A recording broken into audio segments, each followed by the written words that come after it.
Hello, everyone. Welcome to episode 10 of Coast to Coast Lifestyles. We're super excited today to be with you guys. And Heather, what is that I see in your windows?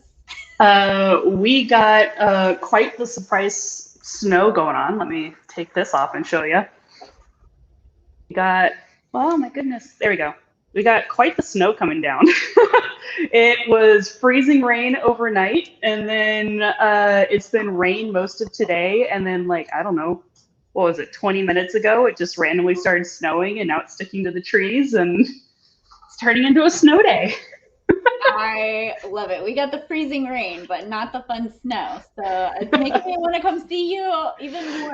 Like my husband's from the Midwest. He's not enthralled with snow, but I would love to see some snow eventually. Oh, I mean, can you imagine doing one of these like together, like in Yeah, person together? It'd be amazing.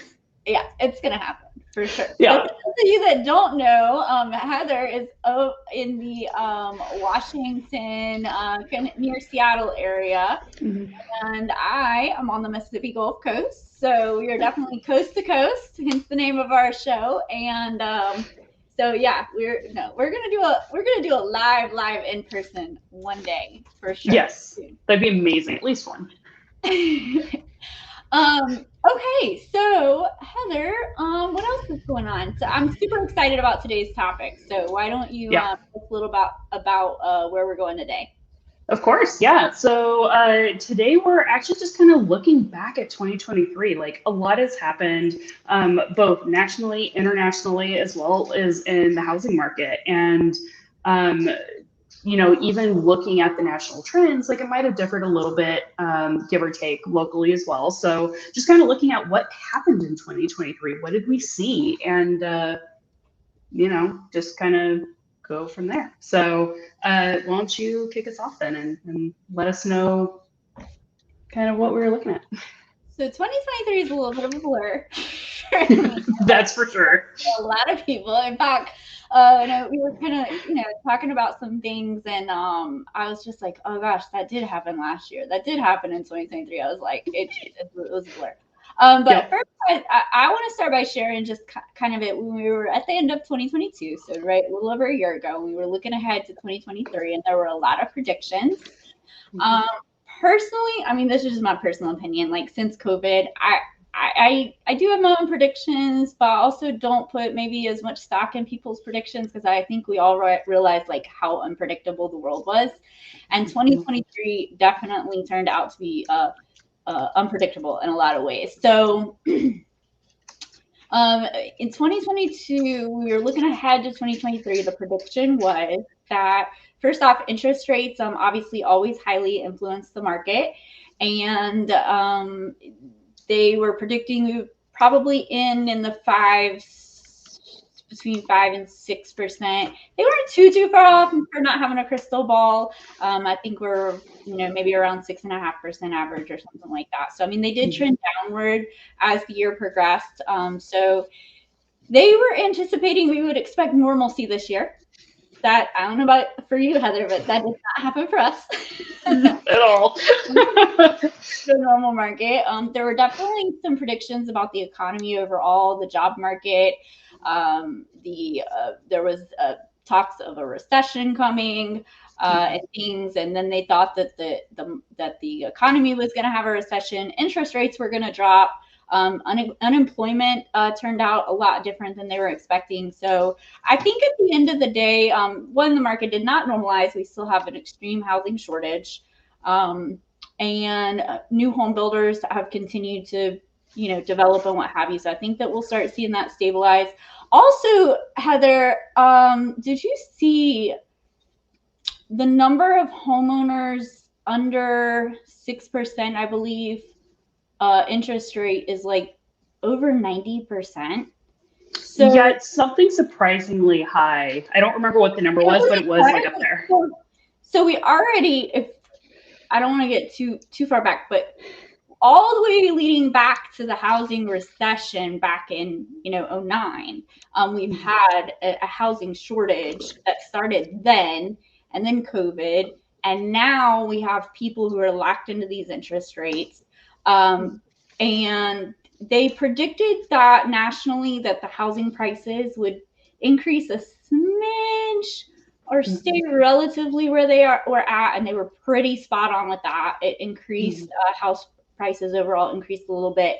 We still have that lack of inventory, which I predict we'll have. This is not about predictions. That's next week. You guys catch us next week for that. But as far as there's just going to be, until these interest rates kind of level out, there's a lot of people who would be putting their home on the market that aren't. There's also increasingly a number of buyers that are sitting on the market. So that, I think, is what kept us from having that return to normalcy that we were expecting, because interest rates didn't do what we quite expected. So tell me, Heather, I know because you live over there where Bill Gates and everybody local economists, which is awesome. So can you tell me kind of like how their predictions were as opposed to the national predictions, and then kind of how that played out? Yeah, for sure. So it did reflect very similarly as the national predictions, in the form of like, oh, the market's going to level out and we're going to be back to normalcy post COVID and blah, blah, blah. So they had a lot of those same ones. But at the same time that those predictions for 2023 were coming out, we were also having a lot of tech layoffs. So we have the headquarters for Amazon and Microsoft, and we have a big finger of Oracle and a few other like just massive tech companies in our area. And so all of those companies were seeing massive layoffs all at the same time. So while they were giving those 2023 predictions, they were also kind of keeping that in mind, and like, how is that going to affect the market? And so it ended up being similar to National's predictions, but a little bit more reserved, I guess. Like, hey, if this is just now, like, there's so many tech jobs, there's so many tech businesses, like, people will find work, it won't be a big deal. However, it was just more, what's the word I'm looking for? Yeah, just more reserved, more hesitant with the confidence in it. But with that said, like, we didn't quite expect interest rates to go, and this is nationally, I think, but we didn't quite expect interest rates to go quite as high as they did. But more than that, what was really interesting here was that housing prices, we still saw an interesting trend with prices. Like, we didn't see a massive decrease like we kind of were told to expect. We still saw multiple offers at certain parts of the year. And as interest rates got really, really high, we still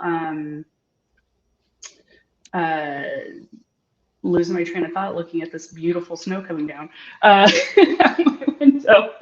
But even as interest rates got really high, like, buyers slowed down, but not what we expected. They were still pretty accurate. And I actually have a little chart here that I can share too. Let me put that up real quick. I think one thing that's interesting is that, one, yes, they expected for the economy to slow down, for unemployment to go up, which oddly I could explain it, but that ties into inflation and what have you. I mean, inflation at one point was at 9%, okay, which is outrageous.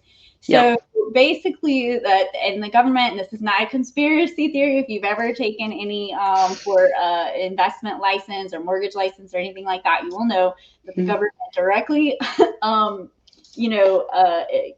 contracts or expands the economy. So that is part of their job for them, is to do that. And so basically, the economy wouldn't slow down, the unemployment wouldn't go up, which helps to slow down inflation. And so they had to just keep raising those interest rates until they could get it to slow down and level out.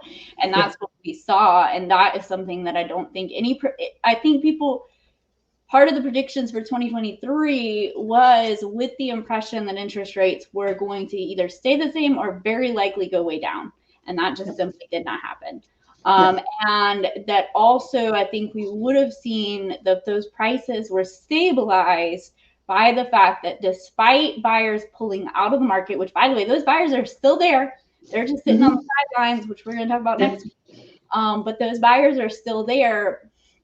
But when they came out of the market, also we maintained that low inventory and supply and demand, and we maintained that low inventory because people weren't putting their house on the market that were locked into those 2, 3, 4% interest rates that would have normally been listing their houses for sale. So that is kind of that's where I think that the difference in expectation versus reality came in. So so show us your graph. I'm excited. No, it's really fascinating. I was so I keep tabs on local stats on a weekly basis, just on my own, look through the MLS, see what's going on. And so this is data pulled directly from my personal data for my county in King County. So to give you an idea, all the gold lines is new single family homes that are listed. So basically, sellers are like, you know what, I need to sell for whatever reason. And then the blue is pending, meaning, hey, these are the amount of buyers out there. This is the homes that are going up. So the first thing you see is pending homes, like buyers always outpace sellers, like despite the interest rates, despite everything else going on, buyers constantly outpace them. But what I find really interesting is if you look closely at the gold, there's a lot more volatility in the sellers. Like they reacted to the market way more extreme than the buyers did. The buyers are like, a little bit here, but then we're going to go up during the summer, and then we're going to like slowly peter down towards the winter, which is pretty normal for buyers in the market. But yeah, the sellers, interestingly enough, seemed to react way more extreme, which is super fascinating to me. And that's not something that we really expected at all to be the reaction. We have a lot of techies here, and a lot of them were just like, you know what, high interest rates, but luckily my RSUs hit this year or hit this month or whatever, so I'm just going to go ahead and buy anyways because it's still enough for me to put a down payment on a house. It wasn't as volatile as I think nationally was, not by a long shot, because you were showing me just before we hopped on, like the comparison of my county, my state, and like national trend lines. And from a far back view, like it looks like we trend pretty similarly, but when you look really close about some of the ups and downs, there's definitely some more reaction there. So anyways, I just found that pretty interesting. We had a little more of a delayed response. Sellers, kind of sometimes, tend to, the market shifts and it takes a little while for people to kind of adjust their expectations. I think we also had a lot of people who, for example, they had that equity. We had a lot of investment properties, rental properties that people were like, hey, I can get this for it right now, sell it. And they sold. The rental market got extremely tight here. And then as the demand kind of adjusted and people adjusted their expectations for what they would get potentially for the property or the timelines or what have you, then people were like, oh, we can't sell for, when it was a frenzy, what we could sell or in that condition or what have you. So they converted those to rentals. So everything here is kind of, stabilizing. So I think maybe at the very, very end, we started to kind of see the beginning of what they predicted would happen earlier in the year. Yeah. So, and we're the same. So, as far as like this is, again, Harrison County, it's not the only county that I work, certainly, but it is the one kind of with the most data typically and kind of trends pretty consistently with the other counties that I serve. So, we ended at 3 months of inventory, so definitely still a seller's market. I know this isn't our monthly recap, so we're talking about the year. So we're looking at property values. This was the national trend line, this yellow line, which I thought was very interesting. That is one thing a lot of the economists did get right. Now, some were saying we're going to have 15, 20% drop in home values. Some said we were going to have, quite an increase. It just wouldn't be at the pace of the previous couple of years. Because, if you go back a couple of years, you can see, we went way up, right? And so that started to kind of level out. But a lot of the economists did get that part right. And then this shows kind of our state and then the county. Obviously, we're a little below the national average for our Heather's way up here with your estimated values, but we're a little obviously below the trend line for the country, but we stayed pretty on pace with our home values, pretty consistent. And then let's see, the new listings, that kind of was actually, I'm sorry. I was about to say that. It doesn't look right. Yeah. The new homes were a little volatile, kind of like you were showing. Yeah. People putting their homes on the market and the prices, the number of properties kind of went, up and down a bit for sure. And let's see. And then I wanted to show as well. So sold listings. Again, I'm going to go to 1 year here. So we started the year at 215. It went kind of up, down. It went up. At one point, interest rates did kind of trend downward a little bit, and we did have an influx, and with the summer being right there too. So then it kind of went down, and then we ended the year just a little bit higher than we started the year. So again, when you're looking at the closer in you get, the more volatile it looks. But when you look at it over the course of the year, what happened, it pretty much stayed pretty consistent. And then our months of supply, let me adjust this to 1 year. So this did trend upwards. Basically, we didn't have as many listings come on the market, but we also didn't have as many buyers in the market. So this is starting to get closer to being a balanced market over the course of the year. So that's kind of where we're at as far as how the year looked overall for us. So yeah, and I guess that's another interesting thing is, and I showed you this I think last week, but I didn't prepare it for today. But when you're looking at the past year for us and all the different counties, again, like our biggest concentration is in King County. That's where all the tech is. That's where all the money is. Everything outside of that is other industries or vacation homes or stuff like that. And so 90% of our counties in our region were never moved from a seller's market. Like we were constantly at under 3% of inventory, or I'm sorry, 3 months of inventory. But there were like 2 or 3 random counties, and those are like some of the industrial counties and stuff like that, or industrial work, I guess, type counties. And they did start teetering into the neutral market. I don't think we ever saw anything that was a buyer's market. I think the furthest we got was a balanced market.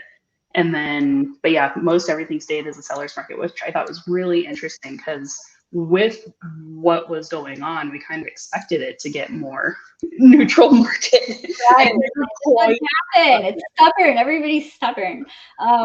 Everything's just kind of holding strong, which is a good thing. It's just it makes the predictions a little volatile. So I'm super excited about next week because while going into 2023, I really was kind of like, I could see it going one of a few ways. That the 22% drop, I was like, I don't think that's going to happen.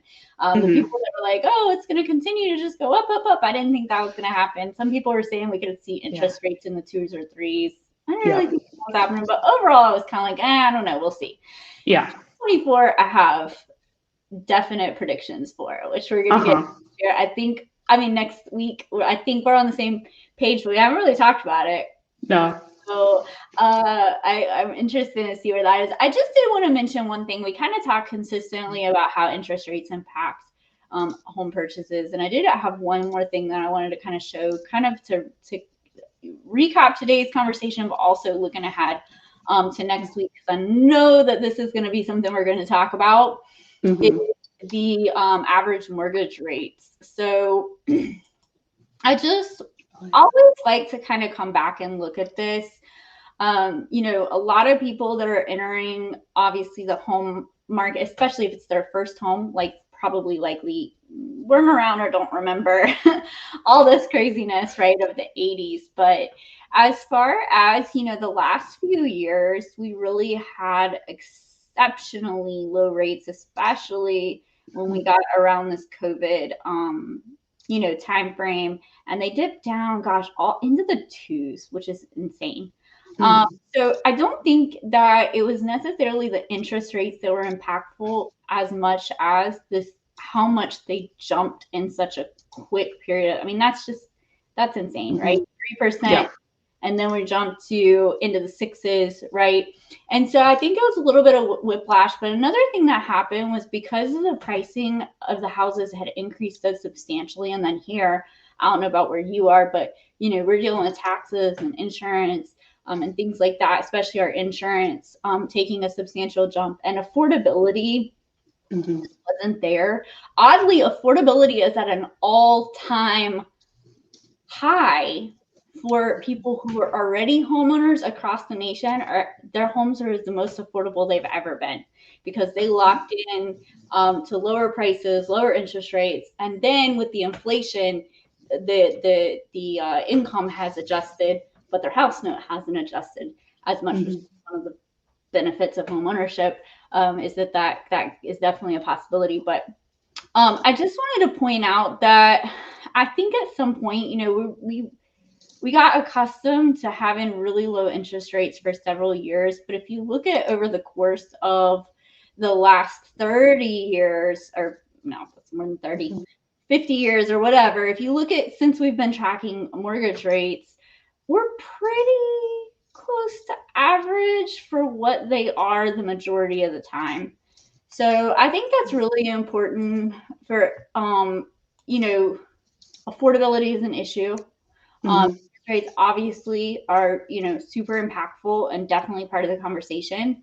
But I don't feel as though they're, it's not feelings. I know they're not as high as what they would be if we weren't comparing it to the recent years.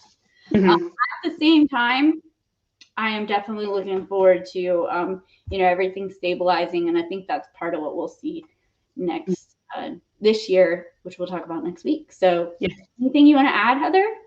No, I think you hit it out of the park, honestly. And I am also very excited for next week, because I know I have so many thoughts on this year, and I am very curious how our thoughts compare, because we both, like, in our jobs, doesn't matter where we are, we have to look at the national and like our predictions for national in order to kind of figure out what's going to happen locally. But of course, locally, like, our markets are a little bit different, so it might just shift here and there. And so I'm really curious how those influences influence our thoughts for the year. So I'm very excited about that.